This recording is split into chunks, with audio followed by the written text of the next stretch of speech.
Your Eminences, Your Excellencies, Reverend Fathers, brothers, sisters, dear brothers and sisters in Christ. สวัสดีค่ะ You did not choose me, but I chose you and appointed you to go and bear fruit that will last. John chapter 15, verse 16. Yes, with this verse from the Bible, here I am standing before you, a humble witness, born a Buddhist, but a very devout and faithful servant of God nowadays. And it is because of God's love and divine mercy that a life of mine, which was torn apart, accused of a crime I did not commit, and shunned by society, is able to forgive, turn around, and come back to be who I am today. Let me share with you my life story, which is more intriguing than a novel. I was born the youngest daughter of my family, whose parents were devout Buddhists. However, they sent their 3 daughters to Catholic girls' schools taught by the Ursuline sisters. Looking back, it was God's plan to plant the seeds of faith in me since my childhood. After high school, I went to the United States of America and graduated with an honors degree in business administration in 1969 at the age of 20. Later, I became very successful being the co-founder and first managing director of one of the largest finance and securities companies in Thailand at the age of 25. 5 years later, I became the largest shareholder of the company when the chairman wanted to retire early and sold all his shares to me. At the age of 30, I was at the top of the world. At that time, I had no way of knowing that I had to be successful at such a young age so that I could fail, buried alive, and be able to come back after 20 years. Imagine if I were successful at the age of 50, what would be left of me when I returned at the age of 70?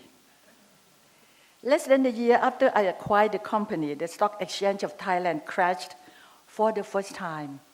Forced by the circumstances, I decided to sell all my portion of the shares at a tremendous loss back to the bank of my former chairman, who sold all his shares to me only a year earlier.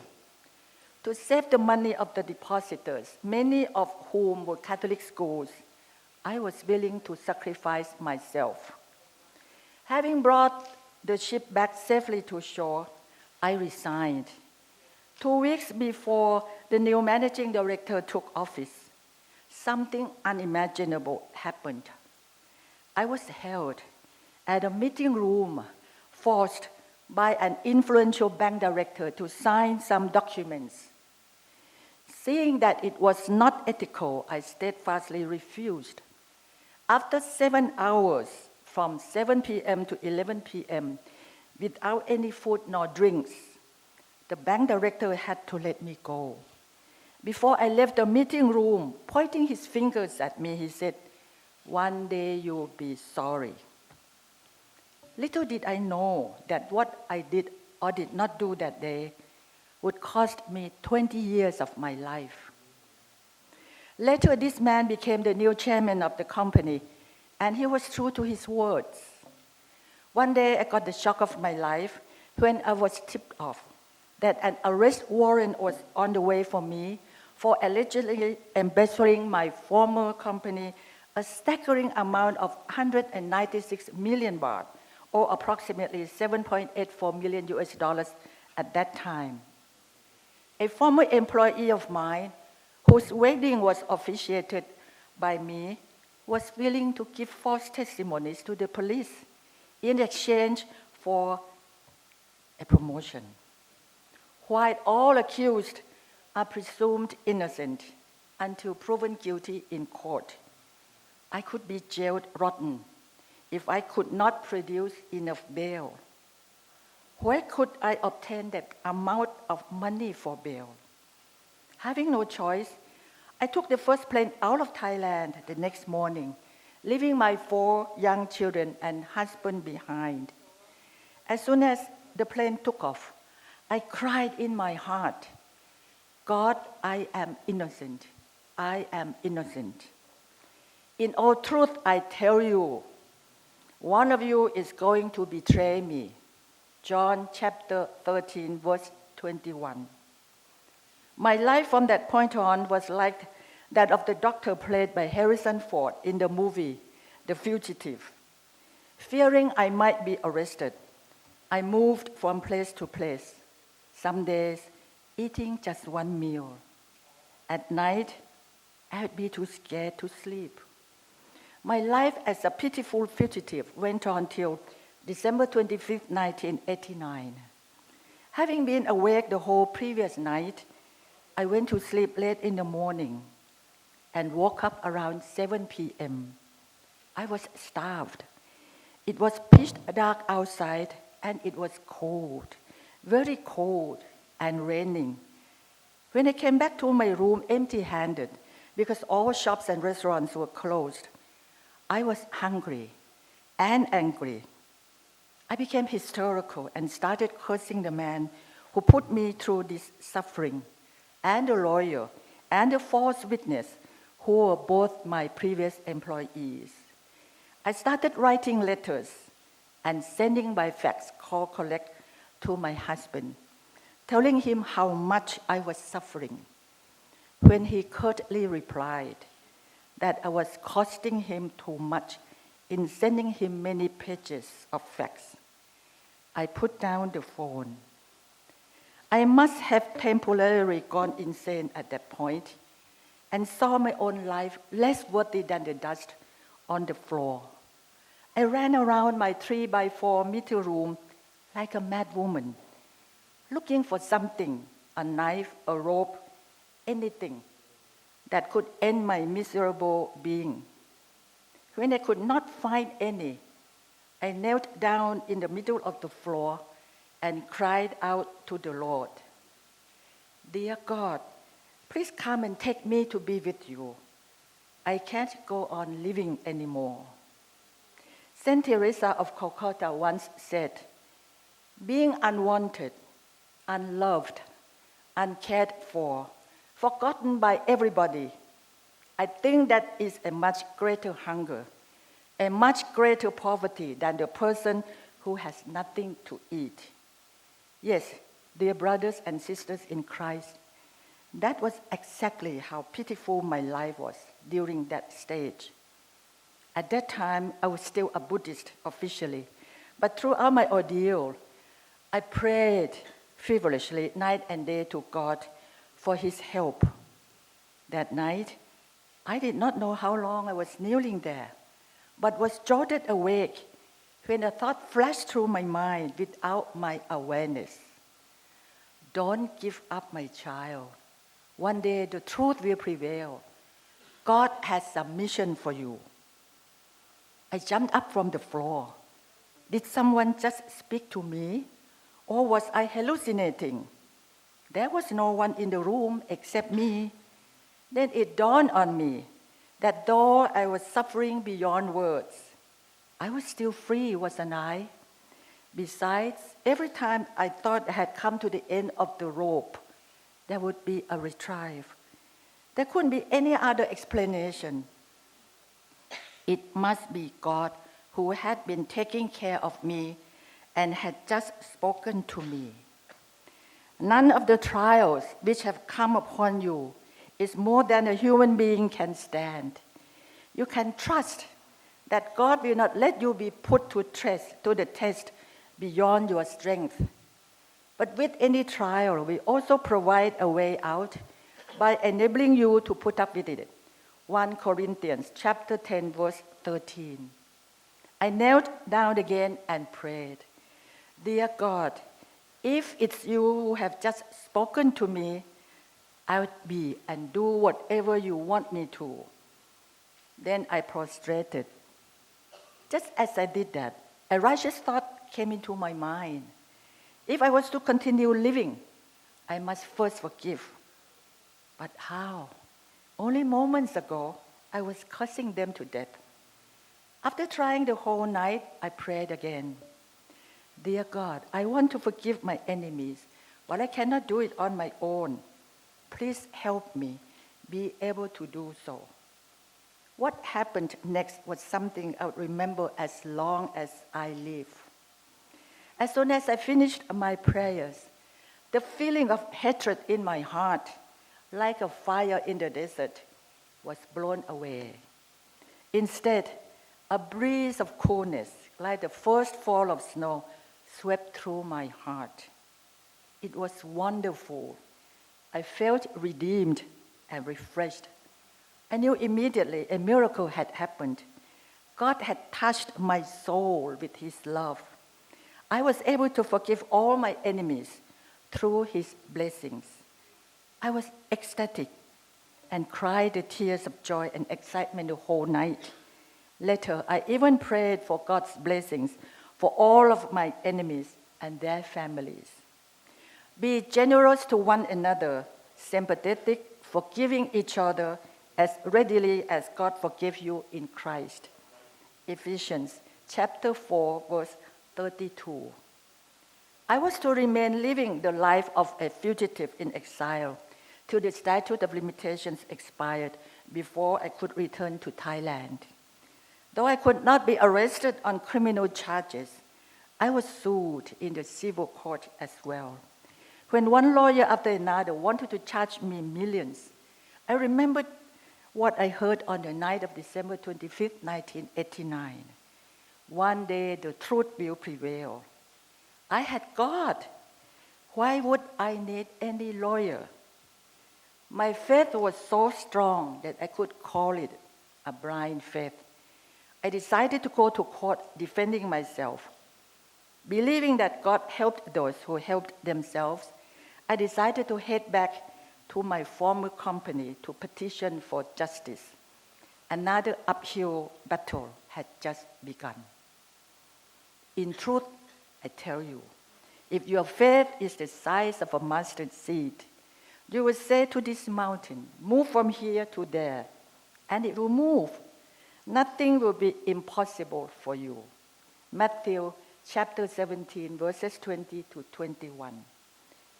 From the former top boss of the company, I was reduced to being just an ex-con woman. I would go there in the morning, day after day, hoping to get an appointment with someone. Nobody would see me. The board shunned me like a stray dog. The humiliation was so heart-wrenching that at times I thought I could not go on. However, I dared not get discouraged. If I did, I would be turned to ashes. I prayed vehemently with my unconditional faith till one Monday. On January 17, 1994, as usual, I went to see the director of the legal department of my former company. Ignoring his secretary's refusal for me to see him, I barged into his room and presented him with a list of documents I said would prove my innocence. He shook his head. It has been 14 years. All documents had been destroyed. Without premeditation, I blurted out, "Then let me go and search your storeroom myself." Nothing could be more absurd than that statement. However, nothing is impossible with God. Luke chapter 1, verse 37. Accompanied by 5 of the company's staff, I was allowed to go to the specially built and well-guarded storage of the company. The legal director gave the permission so that he could rid himself of me, the nuisance, once and for all, because he was sure after that day I could not go to see him again. Within only 2 hours, however, I was able to dig out the evidence that would prove my innocence beyond any doubts. One of my former staff was ordered to destroy all the documents, but for some reason she did not, but reported to the chairman who ordered her that she did. And we know that in all things God works for the good of those who love Him. Romans chapter 8, verse 28.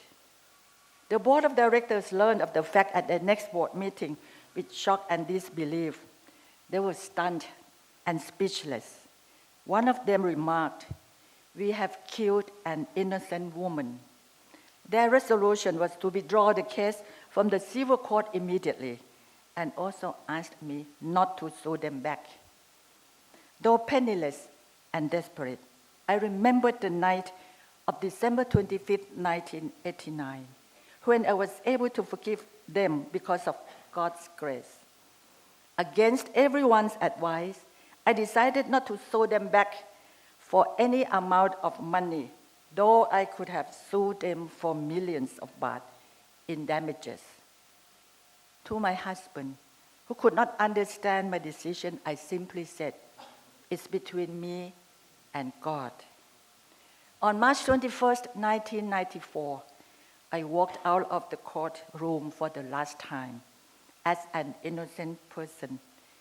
Even the sky cried the tears of joy for me. It rained the whole morning. And so it ended. So had everything. For the past decade, I told myself I could not die before I could prove my innocence. Now that the truth was known, there was nothing but emptiness. My former company went back on their words on publicizing the truth about this case. Why my former colleagues were then millionaires or chairmen of various companies. I was a forgotten woman, wounded physically, spiritually, and financially. I could not even read business newspapers without crying. All I had for myself was self-pity. It was the prisoner of war syndrome. As if the cross I was carrying was not heavy enough, an extra weight was added onto my shoulders. Shortly after my court case ended, and before I was able to heal or recover financially, Thailand suffered the economic meltdown. At the time when I needed him most in my life, my husband walked out of the family, leaving me to care for our 4 children alone. With the deep wound still fresh in my heart, my life at that point was like a beautiful porcelain vase being thrown to the floor and stomped upon by a strong rogue man. There was nothing left but pieces thrown around. I wanted to take my own life again. During those painful years, whenever they saw me cry, my children would hug me, wiped my tears, and said, "Mommy, don't cry. We love you. We promise we'll be good children. We will study hard and make you proud of us one day."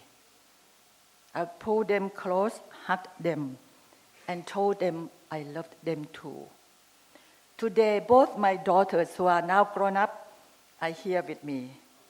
My younger daughter, Jan, has accompanied me to every country that invites me to speak, to give me moral support, and to help me with the PowerPoint work like today. The only 2 things that kept me going at that point were God's and my children's love. Alone, scared, and desperate, I turned to God. I prayed every day, begging God to please help carry me over the troubled waters safely. Thinking there were millions of people praying to God's help each day, I was afraid my prayers would not be heard, as I was not a Christian yet. So I wrote a lot of prayers too, pouring my heart out to God, hoping that my written prayers could help get God's attention. Evidently, it did. One day, God spoke to me again. Thailand was hosting the first big game, the sport event for the disabled. Before the games started, the head of the Thai team, a man with a missing leg, said on television, "No one wants to be born disabled. However, if we could accept this fact of life, we could live a normal life. It was like an unlit bulb being turned on. The key to solve my psychological problem was that I must be able to accept what had happened to me. So what that society shunned me? So what that I was a single mother? I still had 10 fingers, a perfect body, and a sound mind. Deny. I could not go back to change my past, but I could live the present and shape my future. That night, I prayed the whole night again. The truth had now prevailed. It's time to move on and find out what God's mission for me was. If I continued living in this sorry state of mind, God's miracle to me would be a waste. I started searching for God officially and was introduced to go to a Protestant church. After a while, I had to find a new church as I could not understand the language used in the church, Mandarin. Then another friend introduced me to another Protestant church. I was so happy and was sure that church was the right path for me.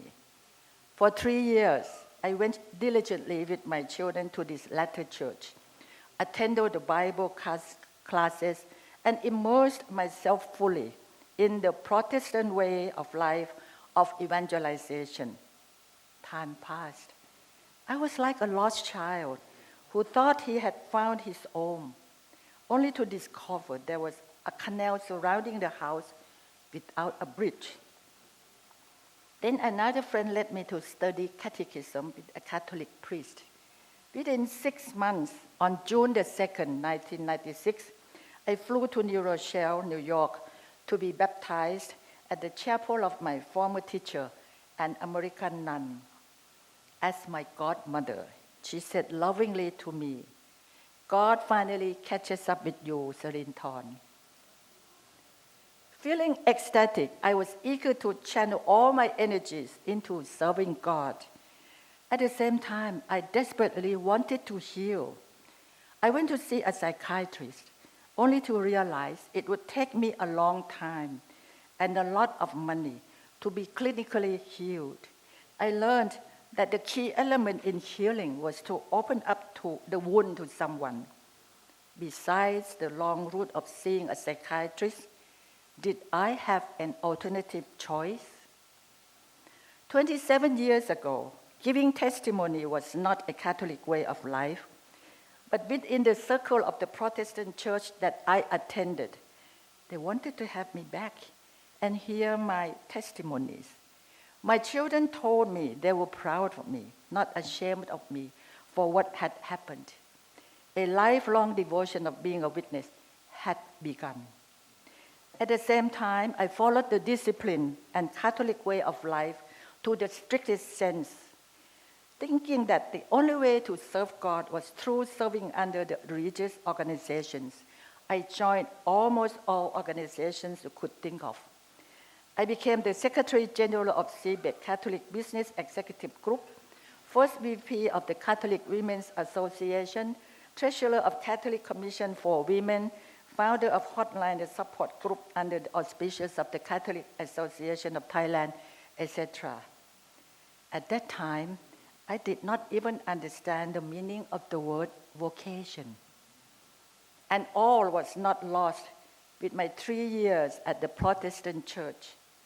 I carried my thirst and quest for Bible study to my life as a Catholic, though at that time there was no Catholic Bible. Night after night, I studied the Bible. Gradually, I came to know God more and more. My initial fear of God diminished. Finally, I discovered that God was not fearsome and far away in heaven. Instead, God is loving and is in our heart, everyone's heart. It was the most precious discovery for me. It should be the biggest discovery for mankind. During the long span of my suffering, besides praying incessantly to God begging him to please help me heal. I also wrote my little prayers in addition to my daily prayers. Even after I was miraculously exonerated, I continued writing. When a senior member of a church asked to publish them in his church's Sunday bulletin, I felt my writing alone was not adequate. I then thought of what I read in Guidepost, a Christian publication I read in the USA. In every chapter, which was real life story, there was a verse from the Bible. It turned out to be an utmost blessing for me, as I had to study the Bible attentively in order to find the right verse for each of my prayers. My little prayers were so well received by readers, both Christians and non-Christian, that later the first 100 chapters were published as a book, my first book. It was printed 3 times. The books were distributed free of charge nationwide among Catholic as well as Protestant churches and even Buddhist organizations. The director priest of St. Louis Hospital put my book beside the Bible in each of the 300 rooms of the hospital. A Protestant radio operator in the northern province of Thailand asked for my permission to read my little prayers 1 chapter per day on his daily broadcast, etc. I continue writing my little prayers till today. My bi-monthly prayers are published officially in the website thaicatholicbible.com and in Udomsan, our church's official magazine. I also have a list of direct recipients, both my emails and postal mails. Then one day, there were calls for us to practice Duk in autumn. Around that same time, I learned of the meaning of the word vocation. I learned that as Christians, we could serve God through our daily lives, through whatever we could do best, not necessarily only through religious organizations. Really? Thailand is a predominantly Buddhist country with 95% of its population being Buddhist. Out of the population of approximately 70 million people, only 350,000 are Catholic, or a mere 0.5%. The harvest is plentiful, but the workers are few. Luke chapter 10, verse 2. I decided to go into the Thai society to evangelize, using my life story as a bridge. As a businesswoman and associate judge of the Labor Court, Region 2 of Thailand, and a socialite, I evangelized to the business circle, the judiciary society, the political arena, and even to the military junta, and to anyone whenever I have a chance. Before my 60th birthday celebration in 2009, I decided to write a book about my life story to glorify God. It was in Thai with the title, Moving the Mountain. This book became very popular to the point that Post Books, the publishing arm of Bangkok Post, Thailand's oldest English newspaper, approached me to buy the rights of my books. It was a blessing beyond any words. To evangelize among my Buddhist friends, before all else, I try to live my life in such a way that people can see how a good Christian should be, forgiving, loving, faithful, etc. I am firm and solid in my faith, but I never try to convince others to convert or to believe in my God. I tell people what God has done for me.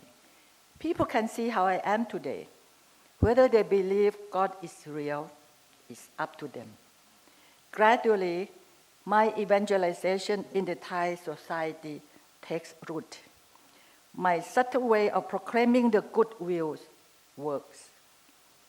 All those who come to know me respect me for who I am, a faithful Christian with unwavering faith, but not someone out to convert others. An Air Force general remarked to me he wished his Buddhist friends could be as faithful religiously as I was.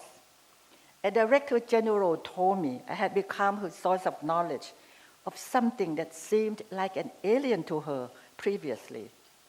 A lawyer who is Buddhist begged to have a confession with me, to ask for our God's forgiveness for something he did years ago, but still feels guilty.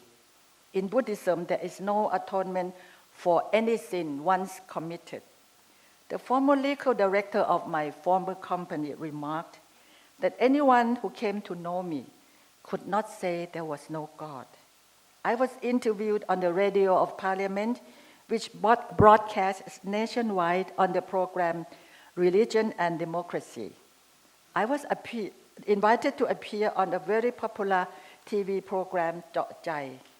The first time a Catholic was able to speak about God on a national TV.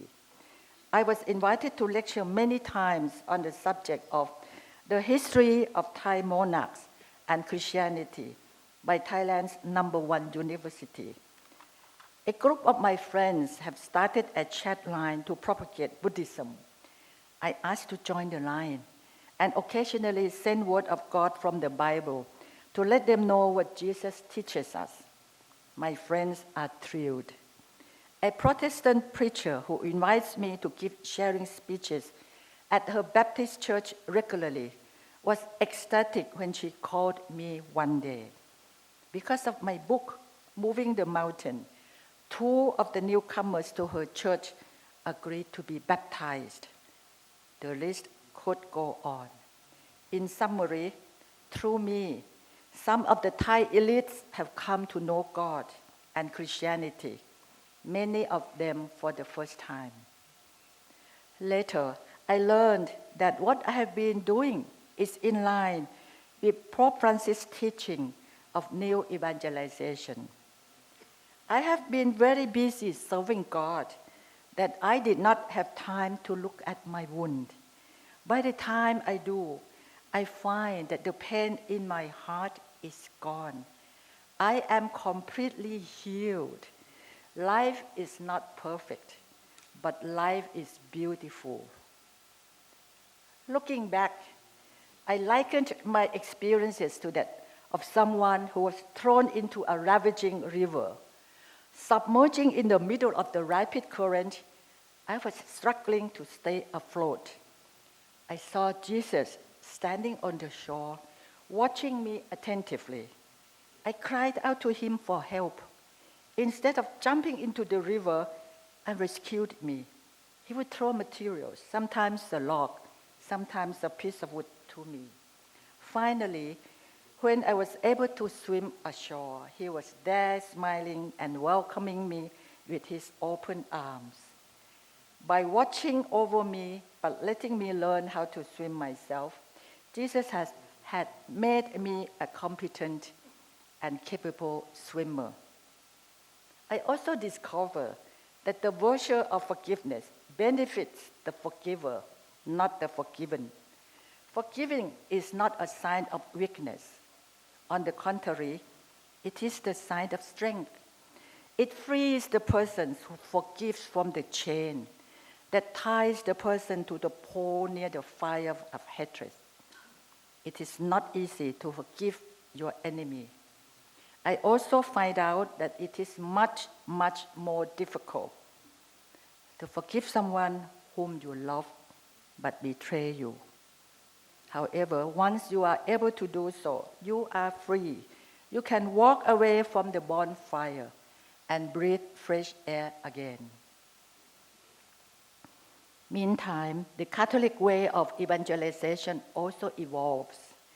I have been invited to speak about my life story in almost every diocese in Thailand. When Thailand was the host of the AACOM2, the Second Asian Apostolic Congress on Mercy, in October 2012, I was the choice as the keynote speaker. Since then, I have been invited to speak 9 times within the period of 6 years as a witness of God's divine mercy internationally. I was a witness speaker in the Philippines 7 times, in Indonesia 1 time, and in Colombia 1 time. Starting in 2013, I spoke at PACOM II, the Second Philippines Apostolic Congress on Mercy in Cagayan de Oro. In 2014, in Bogota, Colombia, at WACOM III, the Third World Apostolic Congress on Mercy. In 2015, in Medan, Indonesia, at ACOM III. In 2006, at the 51st IEC, the 51st International Eucharistic Congress in Cebu, Philippines. In the same year, 2016, at PACOM III in Bacolod, Philippines. In the same year, 2016, I was invited to be the guest speaker at the gala dinner in Cebu to raise funds to build a school for the poor children in Samar, Western Philippines, replacing the old building abolished by typhoon. In summary, I went to the Philippines 3 times in 2016 to speak. In 2017, back to Manila, Philippines at WACOM 4. Also in 2017, at WACOM 3, the Third Visaya Apostolic Congress on Mercy in Iloilo, Philippines. And in 2018, at the WACOM 1, the first Region 8 Apostolic Congress on Mercy in Tacloban, Philippines. A priest from the Philippines who had been at all the Divine Mercy Congresses came up to me at the last Congress and said, I have listened to your testimony for the 6th time and still want to hear more. Of all the venues that I went to give testimony, the farthest destination was WACOM 3 in Bogota, Colombia in August 2014. It took me and my 2 children who accompanied me 32 hours one way to fly from Bangkok to Bogota. The convention that had the most audience attendance was the 51st IEC in Cebu. There were over 15,000 participants attending the convention from 71 countries around the world. I humbly pray to God that I will go to the end of the world to be a witness of His love and divine mercy. And He has given me opportunities that I never imagined were possible. With my witnessing outside Thailand, there were demands to read my book by the international audience. So I decided to write my book, Moving the Mountain, in English. It was published on Amazon.com so that the book could be read anywhere in the world. And with God's providence, the English version of my book in paperback was published by the Diocese of Bacolod, Philippines in 2016. I donated the proceeds from the sale of all my books to the diocese. At the time of the economic crisis in Thailand in 1997, I was very desperate financially, having just started a small business. However, with my unconditional faith and earnest prayers, I was able to pull through the economic crunch miraculously. Today, I'm the chairwoman of 2 companies manufacturing shower enclosures and tempered and laminated glass. My children joined me in our businesses. Who would have thought a troubled family like ours and a broken woman like me would be healed and blessed like this today? I might have lost 2 decades of my life, but I can say now that it was a blessing in disguise. Today, I am having a special kind of fever, Jesus fever, the kind of fever that I do not want its degree to subside no matter what. If your heart is full of good news and Jesus Christ, it will spill over. You can keep it for yourself. If someone asked me to introduce myself today, I'd go like this. I am a faithful servant of God, a happy grandmother and mother, a businesswoman, and an amateur artist, in that order. I even use my hobbies to evangelize nowadays. I give my paintings to churches and convents and donate proceeds from the auction of my artworks, both in painting and photography, to charities. The official website, ThaiCatholicBible.com, has a column specifically for my religious paintings called Art for God. All the walls in my home are adorned with my paintings. I even select some verses from the Bible to paint. All my Bible-inspired paintings are hung in my studio. Whenever I have friends or guests visiting my home and my studio, I can evangelize. Some of the verses that I choose to paint are, love your enemy, Luke chapter 6, verse 27. The next painting has 2 verses in it. Suppose one of you have 100 sheep and lose one of them, Luke chapter 15, verse 4, and the parable of the lost son, Luke chapter 15, verse 11. The black sheep in Jesus' arm is me. Whoever sows sparingly will also reap sparingly, and whoever sows generously will also reap generously. 2 Corinthians chapter 9, verse 6. I am the true vine. John chapter 15, verse 1. Ask, and it will be given to you. Matthew chapter 7, verse 7. Knock, and the door will be opened to you. Also Matthew chapter 7, verse 7. Love the Lord your God with all your heart. Matthew chapter 22, verse 37. His praise will always be on my lips. Psalm chapter 34, verse 1. Blessed is a man who listens to me. Proverbs chapter 8, verse 34. Then came 2019, before the outbreak of the pandemic COVID-19. Serendipitously, I had the chance to refresh the project regarding food waste, which I initiated with one of my former teachers, an American Muslim sister, 13 years ago. But she went to heaven before the project took off. With the kindness and assistance of His Eminence Cardinal Francis Xavier Krengsak, Govitwanit, Archbishop of Bangkok this time, in 2020, I set up a foundation called We Share Foundation, with the objectives of serving as a matchmaker for food donors and food recipients to utilize the excess and leftover from the food supply chain, and also to share the global effort to reduce food waste. The project was blessed by Pope Francis during his visit to Thailand in November 2019, during my private audience with the Holy Father, to present him with one of my paintings and my book in English. This project is also in line with the Pope's call for Laudato Si and synodality, cooperation between the religious and laity 2 years later.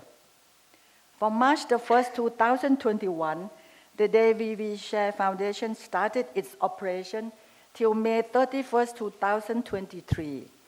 We Share was able to rescue 110,000 plus kilos and 34,000 plus boxes of excess food that was still edible but otherwise would be thrown away as food waste, and made it into 274,000 plus meals for the less privileged and the vulnerable people of many dioceses and also of all religions around Thailand. Yesterday, I donated 4,500 sets of children's clothing and 300 blankets to His Excellency Bishop Francis Xavier Veerapornrat, Bishop of Chiang Mai Diocese, to give to the needy children under the care of his diocese. Is it not to share your food with the hungry and to provide the poor wanderer with shelter when you see the naked to clothe them, and not to turn away from your own flesh and blood? Then your light will break forth like the dawn, and your healing will quickly appear. Then your righteousness will go before you, and the glory of the Lord will be your rear guard. Isaiah chapter 58, verses 7 to 8. In October 2019, I was invited to be an honorary advisor of the Committee on Religion, Morality, Ethics, Art, and Culture of the Senate, the position which I hold till today. On August 26, 2022, I was awarded the National Moral Award 2021, individual category. In his apostolic letter, Salve Fici Doloris, Saint Pope John Paul II wrote, "Do not let suffering pull you down. What if we could turn the tables on suffering, not by eliminating our pain altogether, but by doing something to give it purpose and meaning? What if we could do good through our suffering? This is precisely what our relationship with Jesus Christ empowers us to do. This is exactly what I have been doing since my conversion. And those he predestined, he also called. Those he called, he also justified. Those he justified, he also glorified." Romans chapter 8, verse 30. To Jesus' call, "Come and be," I humbly reply, "Here I am, Lord."